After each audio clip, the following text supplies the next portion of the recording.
1960년대 초 일본의 인류대학교 졸업생이 대기업인 어느 신입사원 공채 시험에 지원서를 제출했습니다. 2천여 명의 응모한 1차 시험에서 30여 명의 합격자가 나왔습니다. 2차 면접 시험 치르는 날 면접관은 상무, 전무, 사장 세 분이 면접을 보게 되었고 1차에 합격한 30명이 차례로 그곳에 면접 시험을 2차로 봅니다. 1차에 합격한 한 청년이 사장 앞에 섰을 때에 사장은 이 청년의 지원서 등을 한참 살펴본 뒤에 시험 점수가 꽤 좋군요. 아버지가 일찍 돌아가셨군요. 일반적인 여러 가지 질문을 한 후에 청년에게 마지막 질문을 하나 더 던졌습니다. 혹시 어머니에게 목욕을 시켜드리거나 발을 씻어준 일이 있는가라고 물었습니다. 청년은 속으로 이제 떨어지겠구나. 나는 한 번도 어머니의 발이나 목욕을 씻어드린 일이 없는데, 목욕을 시켜드린 일이 없는데. 그런데 사장님이 또다시 묻습니다. 혹시 그러면 어머니 등을 긁어드린 적은 있냐고 물어봤습니다. 네, 제가 초등학교 다닐 때에 등을 긁어드리면 어머니께서 용돈을 주셨는데 그 용돈 까닭에 몇 번 긁어드린 적이 있다고 대답했습니다. 청년은 불합격될 줄로 짐작하면서 걱정이 밀려왔습니다. 그런데 잠시 후 사장은 전무와 상무를 불러 무언가 속삭이더니 귓속말로 속삭인 뒤에 면접 시간이 끝났다고. 상무가 발표를 합니다. 최종 합격자 발표는 개별 통지를 한다고 했습니다. 그 청년 자리에서 일어나 인사를 하자 상무가 청년을 따로 불렀습니다. 사장님의 특별 지시 사항이 있습니다. 내일 이 시간에 다시 여기 오기 바랍니다. 하지만 한 가지 조건을 사장님이 말씀하셨는데, 조금 전 면접할 때 한 번도 어머니를 목욕시켜드리거나 발을 닦아드린 일이 없다고 하셨죠? 내일 여기 오기 전에 꼭 한 번 어머니 목욕을 시켜드리고 아니면 발이라도 씻겨드리고 오라고 말했습니다. 다시 다그쳤습니다. 그렇게 할 수 있죠? 청년은 꼭 그렇게 하겠다고 말했습니다. 날아갈 때 청년은 기뻤습니다. 그는 반드시 취업을 해서 어머니를 빨리 쉬게 해드리고 싶었습니다. 아버지는 그가 태어난 지 며칠이 안 되어 돌아가셨고 어머니가 품을 팔아 그를 키워 평생 학비를 되었습니다. 어머니의 바람대로 그는 동경의 최고 명문대학에 합격했고 가장 우수한 성적으로 졸업했으며 이 기업에 지금 응시하고 있습니다. 학비가 어마어마하게 들었지만 어머니는 단 한 번도 힘들다는 표현을 한 적이 없습니다. 이제 그가 돈을 벌어 어머니의 은혜를 보답해야 할 차례인데 청년이 집에 갔을 때 어머니는 일터에서 아직 돌아오지 않았습니다. 청년은 곰곰이 생각했습니다. 어머니는 하루 종일 밖에서 일을 하시니 틀림없이 발이 가장 힘든 부분일 거야. 내가 오늘 어머니의 발을 꼭 씻어드려야 할 거야. 사장님께서도 발을 씻겨드리라고 하신 이유가 바로 여기에 있겠지. 그런데 어머니가 돌아오셨습니다. 아들은 어머니의 발을 씻어드리겠다고 이미 준비한 물대야를 내어놓고 이야기합니다. 어머니, 왜 갑자기 발을 씻겨준다고 하는 거니? 마음은 고맙지만 내가 그냥 씻어마. 어머니는 한사코 발을 내밀지 않았습니다. 청년은 어쩔 수 없이 어머니의 발을 씻겨드려야 하는 까닭에 설명을 했습니다. 어머니, 오늘 제가 입사시험 면접시험을 보았는데 사장님께서 어머니 발을 씻어드리고 내일 오라고 했습니다. 그러자 금세 엄마의 태도가 바뀌었습니다. 문턱에 걸터앉더니 얼른 발을 내미는 거였습니다. 세숫대야에 발을 담갔습니다. 청년은 오른손으로 조심스레 어머니의 발등을 잡았습니다. 태어나 처음으로 가까이서 살펴보는 어머니의 발이었습니다. 자신의 발과 너무도 다른 앙상한 발등이 나무 껍질처럼 보여서 어머니, 그동안 저를 키우시느라 고생 많으셨죠. 이제 제가 잘 모시고 은혜를 갚아드릴게요. 아니다, 고생은 무슨 고생이냐. 어머니, 오늘 면접을 본 회사가 유명한 회사거든요. 제가 취직이 되면 더 이상 어머니께서는 고된 일을 하지 않으셔도 집에서 편히 쉬실 수 있습니다. 아들의 손이 엄마의 발바닥에 닿는 순간 청년은 숨이 멎는 것 같았습니다. 아들은 목이 맨 채 말문이 막혀버리고 말았습니다. 어머니의 발바닥은 시멘트처럼 딱딱하게 굳어 있었습니다. 도저히 사람의 피부라고 할 수 없을 정도였습니다. 어머니는 아들의 손이 발바닥에 닿았는지조차 느끼지 못하는 것 같았습니다. 발바닥에 굳은 살 때문에 아무런 감각도 없었던 것이었습니다. 청년의 가슴이 가늘게 떨렸습니다.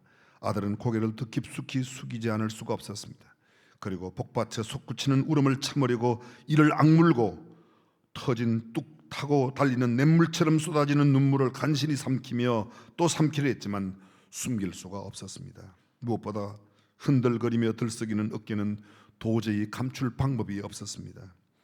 한쪽 어깨에 어머니의 부드럽게 토닥이는 손길이 느껴졌습니다. 아들은 어머니의 발을 다 씻겨드린 후 어머니의 발을 끌어안고 목을 놓아 짐승처럼 엉엉거리며 구슬피 울기 시작했습니다. 엄마의 만류에도 불구하고 청년의 울음은 그칠 줄 몰랐습니다. 이튿날 청년은 수줍고 상기된 얼굴을 한 채로 약속한 시간에 회사의 사장님을 찾아 뵈었습니다. 그리고 말씀드렸습니다. 사장님, 진심으로 감사드립니다. 어머니가 평생 동안 저 때문에 얼마나 많은 고생을 하셨는지 이제야 알았습니다. 사장님은 제게 학교에서 배우지 못했던 것을 크게 깨닫게 해주셨습니다. 사장님, 진심으로 감사드립니다. 만약 사장님이 아니셨다면 저는 어머니의 발을 만져볼 생각을 평생 하지 못했을 겁니다. 제가 큰 불효자라는 것을 뼈저리게 느끼게 해주셨고 크나큰 가르침을 주셨습니다. 저에게는 오직 어머니 한 분밖에는 아무도 계시지 않습니다. 이제 정말 어머니를 잘 모시겠습니다.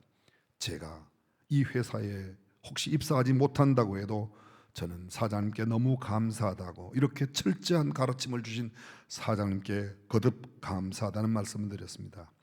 사장은 미소를 지으며 고개를 끄덕이더니 청년을 살며시 끌어안으며 어깨를 도닥거리고 조용히 말을 이어갔습니다. 명문대학을 수석으로 졸업한 자네 같은 사람이 우리 회사에 수석으로 합격한 것이 얼마나 자랑인가.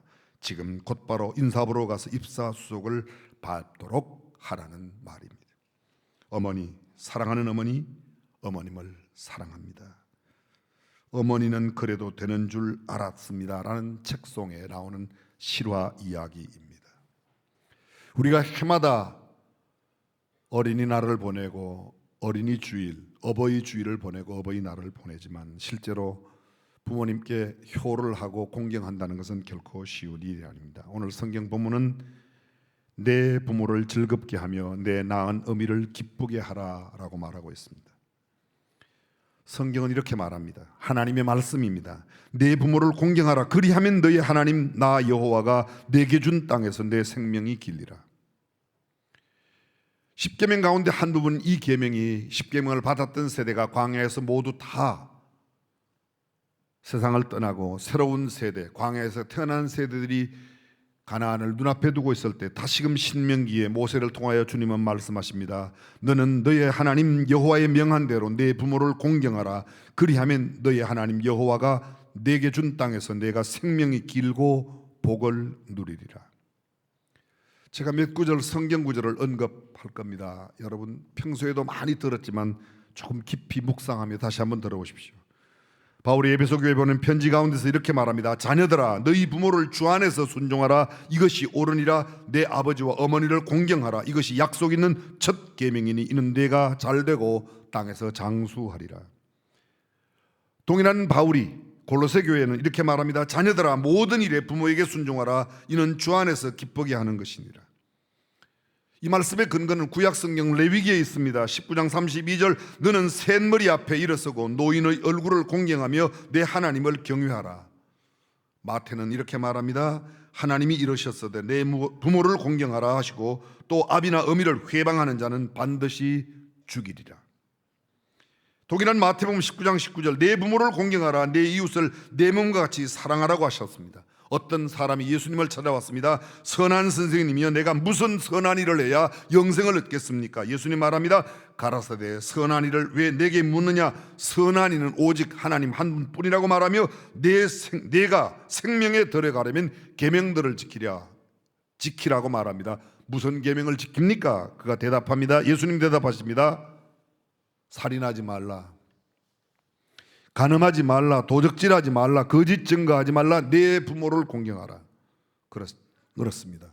구약에도 신약에도 헤아릴 수 없는 수많은 구절들이 부모 공경에 대해서 부모를 무시하지 말라고 이야기합니다. 신명기 27장 16절은 그 부모를 경홀히 여기는 자는 저주를 받으라 할 것이요 모든 백성은 아멘 할지니라.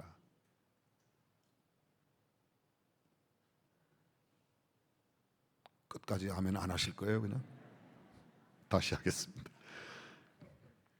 그 부모를 경홀히 여기는 자는 저주를 받으라 할 것이요 모든 백성은 아멘. 이 성경이에요. 저한테 컴플레인 하지 마세요. 하나님께 하세요. 말세의 징조를 이야기하는 디모데후서 3장 2절입니다. 말세에 고통하는 때가 이르리니 사람들은 자기를 사랑하며 돈을 사랑하며 자긍하며 교만하며 회방하며 부모를 거역하며. 바울이 디모데에게 보낸 편지 가운데 말세의 징조 19가지 가운데 두드러진 한 가지가 부모를 거역한다는 겁니다. 출애굽기 21장 15절과 17절입니다. 자기 아비나 어미를 치는 자는 반드시 죽일지니라. 자기 아비나 어미를 저주하는 자는 반드시 죽일지니라. 레위기 20장 9절 자기 아비나 어미를 저주하는 자는 반드시 죽일지니 그가 그 아비나 어미를 저주하였은즉 그 피가 자기에게로 돌아가리라. 신명기 21장입니다. 사람에게 완악하고 패역한 아들이 있어 그 아비의 말이나 그 어미의 말을 순종치 아니하고 부모가 징책하여도 징계와 책망을 하여도 듣지 아니하거든 그 부모가 그를 잡아가지고 성문에 이르러 그 성읍 장로들에게 나가서 우리 이 자식은 완악하고 패역하여 우리 말을 순종치 아니하고 방탕하며 술에 잠긴 자라 하거든 그 성읍 모든 사람이 그를 돌로 쳐 죽일지니라. 자문은 말합니다. 내 아들아 내 아비의 훈계를 들으며 내 어미의 법을 떠나지 마라. 내 아들아 내 아비의 명령을 지키며 내 어미의 법을 떠나지 말고. 계속해서 자문은 말합니다. 지혜로운 아들은 아비를 즐겁게 하여도 미련한 자는 어미를 업신여기느니라. 미련한 아들은 그 아비의 근심이 되고 어미의 고통이 되느니라. 아비를 구박하고 어미를 쫓아내는 자는 부끄러움을 끼치며 능욕을 부르는 자식이니라. 자기의 아비나 어미를 저주하는 자는 그 등불이 유암 중에 그 칼유자 어두울 암자, 그것은 가장 깊은 밤을 표현하는 단어인데 유암 중에 꺼짐을 당하리라. 너 낳은 아비에게 청종하고 내 늙은 어미를 경히 여기지 말지니라. 아비를 조롱하며 어미를 순종하기를 싫어하는 자의 눈은 골짜기의 까마귀에게 쪼이고 독수리 새끼에게 먹히리라. 28장 24절입니다. 부모의 물건을 도둑질하면서도 죄가 아니라고 말하는 자는 멸망받게 하는 자와 동류라고 말하고 있습니다. 부모 공경 하나님의 명령입니다. 부모 공경 옳은 일입니다. 부모 공경 약속 있는 첫 계명입니다. 부모 공경 땅에서 잘되고 장수하는 비결입니다. 부모 공경 대박 인생의 첫 출발입니다. 부모 공경 가장 확실한 미래를 위한 투자입니다. 대부분 많은 한국 사람들이 미래를 투자하려면 자식 교육을 잘 시켜야 된다고 그렇게 말합니다. 근데 여러분 냉철하게 생각해 보십시오. 교육을 열심히 시켜서 정말 자식이 훌륭하게 되면 그 훌륭하게 된 자식이 부모를 잘 공경하는 경우는 거의 없습니다. 여러분 이런 이야기 기억나십니까?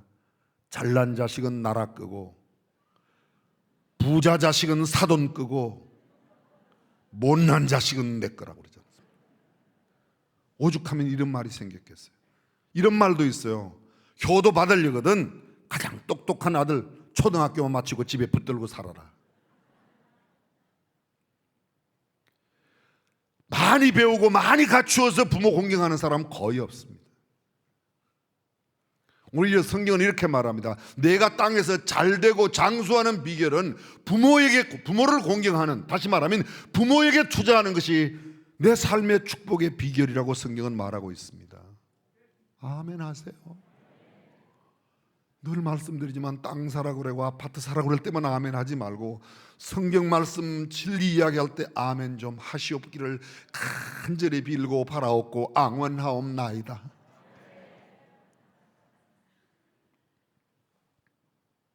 자식을 가르치는 것은 부모로서의 의무와 책임입니다. 그러나 기대는 하지 마십시오. 부모를 공경하는 것은 하나님께 기대하는 겁니다. 부모를 공경하면 하나님께서 잘되고 장수하게 하시겠다고 하나님이 약속하셨으니까 부모님이, 힘없는 부모님이, 늙으신 어머님이, 병드신 어머님이, 아버님이 내게 잘해주는 것이 아니라 부모를 공경하면 하나님이 내 삶을 보장하시겠다. 할렐루야. 그것이 성경적인 가르침이에요. 부모 공경은 하나님의 뜻입니다. 인간의 본분입니다. 적극적인 하나님의 말씀이요 명령입니다. 부모 공경 대인 계명의 첫 번째 계명입니다. 1계명에서 4계명까지 대신계명입니다. 5계명부터 10번째 계명까지 6개 계명이 대인계명. 대인계명의 첫 번째 제5계명이 뭐예요? 내 부모를 공경하라. 그렇습니다. 하나님의 사랑과 가장 흡사한 사랑을 가진 분이 아빠, 엄마의 사랑이요, 특별히 어머니의 사랑입니다. 어머니의 사랑은 이유도 없습니다. 조건도 따지지 않습니다. 아무 변명 없습니다. 무조건적인 사랑입니다. 헌신적이고 희생적인 사랑입니다. 생명을 걸고 사랑하는 사랑입니다. 결코 포기하지 않는 사랑입니다. 세상 모든 사람이 다 포기해도 엄마는 포기하지 않습니다. 끝없는 사랑, 영원한 사랑, 하나님을 가장 닮은 사랑, 그것이 바로 어머님의 사랑입니다. 늘 가까이 언제나 한결같이 계실 것만 같은 어머님, 아버님이시지만 언젠가는 허전한 가슴을 움켜안고 잡혀지지 않는 마음을 쓸어내리며 소리 없이 흐느끼는 날이 반드시 오고야만 합니다. 부끄럽지만 제 얘기를 한번 하겠습니다. 여러분이 잘 아시는 대로 지난 1월 달에 저희 아버님이 97세를 일기로 천국으로 이민을 가셨어요. 요 며칠 전에 어떤 이렇게 달콤한 빵을 보았는데요, 문득 그래, 아이고 이거 아버지 갖다 드려야지. 근데 참 생각하니까 아버지가 안 계시잖아요. 그때 저도 모르게 눈시울이 뜨거워지면서 흐르는 따뜻한 액체, 무슨 소용이 있을까요? 지금 부모 공경에 대한 성경적인 가르침을 간단하게 줄이면 두 가지로 요약할 수 있습니다. 하라, 하지 말라. Do and do not. 소극적 명령, 금지 명령인 하지 말라 몇 가지 살펴보겠습니다. 첫 번째, 부모를 업신여기지 말라는 겁니다. 에스겔서 22장 7절 말씀에 천대하지 말아라, 멸시하지 말아라, 사소하게 생각하지 말아라. 조금 더 반대적으로 설명하면 부모를 존중히 여기라, 존경하고 공대하라는 것입니다. 두 번째, 경홀히 여기지 말아라. 똑같은 말이죠. 가볍게 여기지 말라. 신명기 27장 16절 조금 전에 읽어드렸습니다. 소홀히 여기지 말아라, 가볍게 여기지 말아라, 소중히 여기고 귀하게 여기라. 그런데 힘없는 늙은이가 되었다고 부모를 가볍게 여기는 자녀들이 의외로 많이 있습니다. 성경은 또 말합니다. 부모를 비방하지 말라. 욕하지 말고, 비웃지 말고, 비난하지 말고, 모욕하지 말고, 나쁘게 말하지 말고, 조롱하지 말라는 겁니다. 그것이 다른 말로 긍정적으로 표현하면 칭송하고, 좋게 말하고, 아름답게, 공손하게, 곱게, 예쁘게, 부모님에 대해서는 그렇게. 혹시 그 누구보다도 우리 부모님의 약점을 아들들이 더 잘할 겁니다. 딸들이 더 잘할 겁니다. 그래도 비웃지 말라는 겁니다. 대부분 결혼한 여인들이 함께 모이면 주로 하는 가장 중요한 화제가 뭐죠? 시부모님 욕하는 거 아니면 남편 욕하는 거예요. 그죠? 아이, 표정 관리 하시지 말고 그냥 정직해 보세요. 그런가 안 그런가? 거의 그렇습니다. 거의 그래요. 근데 그렇게 하지 말라는 겁니다. 그 다음 저주하지 말아라. 오늘 이미도 말씀드렸습니다. 부모를 저주하는 자 쳐 죽이라고 말합니다. 악담하지 말아야 됩니다. 오히려 부모님을 축복하고 기도하고 경외하며 공경하라. 우리가 수없이 들어왔습니다. 이 단어 설명이 더 이상 필요 없을 만큼 귀에 딱지가 않도록 들어왔습니다. 문제는 우리가 그렇게 행치 않는다는 데 문제가 있습니다. 도적질하지 말아라. 이것도 구절을 읽어드렸죠. 잠언 28장 24절 말씀, 쉽게 말하면 후려내지 말라는 겁니다. 엄마 아빠 공격하고 공갈쳐서 돈 뜯어내지 말아라, 재물 빼앗아가지 말아라, 노략질하지 말아라, 약탈하지 말아라, 소비하지 말아라, 낭비하지 말아라. 근데 의외로 부모가 재산을 주지 않는다고 때를 쓰고 아주 공갈하는 자녀들이 의외로 많이 있습니다. 힘으로 제압하지 말아라. 부끄러운 이야기 하나만 하겠습니다. 저는 어릴 때 꽤 종아리를 많이 맞았습니다. 어떤 때는 심하게. 우리 아버지는 매를 잘 들지 않지만 한 번 들면 거의 반틈 죽게 때립니다. 그때 이런 생각을 제가 했었어요. 어머니한테 맞거나 아버지한테 맞으면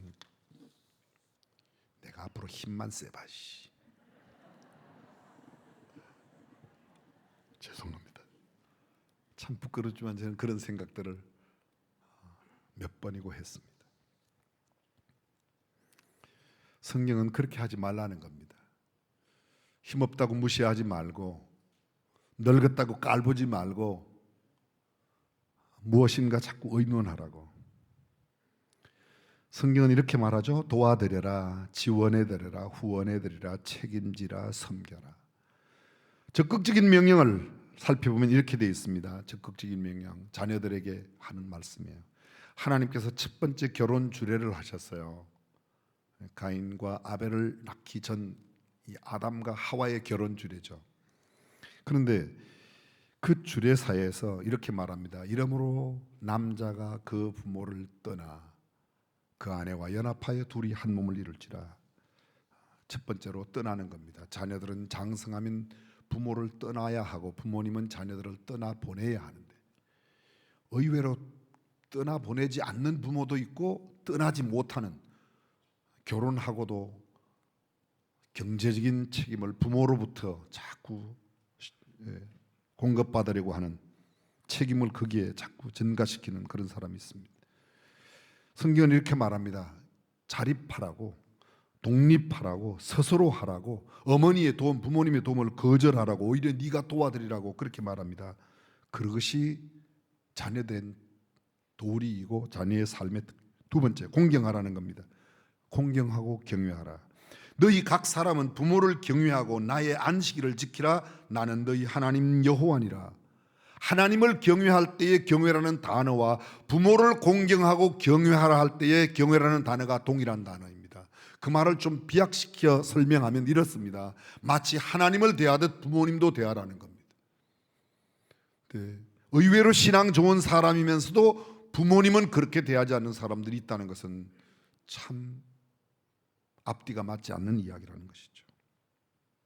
대인관계의 첫 계명, 사회 질서의 첫걸음, 인간관계의 시금석이요 첫걸음, 초석이 되는 것이 바로 부모님을 공경하는 것입니다. 세 번째, 순종하는 겁니다. 경청한다. 순종한다는 말은 그 말을 귀담아 듣는 것입니다. 귀를 기울이는 겁니다. 그 말씀을 이해하려고 노력하는 겁니다. 그 말씀에 주의를 집중하는 겁니다. 그 말씀을 동의하고 그 말씀을 행동으로 옮기는 것입니다. 말로만 예라고 대답하는 게 아니라 그것을 행동으로 옮기는 겁니다. 어쩌면 현대를 살아가는 우리들이 구시대의 부모님의 생각보다 훨씬 더 첨단적인 생각, 더 첨예한 생각을 하고 더 민감하게 반응한다고 생각할지 모르지만 성경은 이렇게 말합니다. 부모님의 말씀을 경청하고 그 말씀대로 살라고, 그 말씀대로 행동하라고. 어쩌면 내 논리, 내 경험에 맞지 않는 것 같아도 부모님의 말씀대로 사는 것이 복이라고 말합니다. 여러분 기억하십니까? 어떤 효자가 아버지의 이야기를 듣고 사다리를 지붕에 놓고 소를 지붕 위로 올렸다는 이야기, 더 이상 설명이 필요 없는 그 이야기, 그건 논리적으로 맞지 않죠. 그러나 그렇게 하려고 하는 그 아들의 태도가 진정한 효요 부모 공경이라는 것입니다. 오늘 성경은 또 말합니다. 즐겁게 하라, 기쁘게 하라. 이 말을 다른 말로 표현하면 유쾌하게 만들어라, 원기를 북돋워 드려라, 감동을 드려라, 건강하게, 내가 건강하게 살고 부모님을 건강하게 도와드리는 일. 또 이런 것도 있답니다. 용돈을 드려라. 용돈을 드려라. 제게 결혼 주례를 부탁하러 오는 젊은 형제 자매들이 꽤 있습니다. 제가 꼭 물어보는 게 있습니다. 부모님께 용돈 드리냐? 대부분의 많은 청년들이 조금씩이라도 드리고 있다. 저는 아예 자동이체를 하라고 합니다. 자동이체를. 한때는 제가 부모님께 용돈 드리는 통장을 가지고 와야 주례를 해준다고 이상한 목사짓을 했는데요. 정신은 분명합니다. 부모님께 효도하는 것, 이건 반드시 해야 됩니다. 마지막으로 보답하는 겁니다. 감사하며 살해하는 것입니다. 유익을 끼쳐드리는 겁니다. 디모데전서 5장에 이런 말씀이 있습니다. 만일 어떤 과부에게 자녀나 손자들이 있거든 그들로 먼저 자기 집에서 효를 행하여, 자기 집에서 효를 행하여. 의외로 교회에 와서 목사에게는 잘하는데 집에서는 엉망진창인 자녀들이 많아요. 그러지 않습니까? 혹시 여러분들이 좋은 과일이 생겨서 목사가 생각을 하거든 먼저 남편에게 드리고 먼저 부모님에게 드리고, 그래고도 여유가 있거든 목사한테 하나 갖다 주면 헐떡이며 잘 먹을 겁니다. 근데 좋은 것만 생기면 교회부터 먼저 가져오는 것, 그건 신앙의 순서가 잘못됐어요. 성경은 이렇게 말합니다. 자기 집에서 효를 행하여 부모에게 보답하기를 배우게 하라. 이것이 하나님 앞에 받으실 만한 것이니라. 하나님이 받으시는 것, 가정에서 먼저 효를 행하라는 거예요. 부모님께 공경하라는 겁니다. 그렇습니다. 참된 신앙의 인격자가 되고 믿음의 사람으로 자라 신뢰할 수 있는 사람으로 사회에서 인정받는 것, 인격적인 하나님의 사람이 되어 됨됨이가 된 사람, 인사씨 밝은 사람, 마음씨가 좋은 사람, 솜씨가 있는 사람, 냅씨가 나는 사람, 정직한 사람, 성실한 사람, 도덕적인 사람, 우리가 알아듣지 못하는 이야기가 하나도 없습니다. 그런데 이렇게 사는 것은 얼마나 어려운지 모릅니다. 한마디만 더 덧붙인다면 지혜로운 사람이 되라는 것이죠.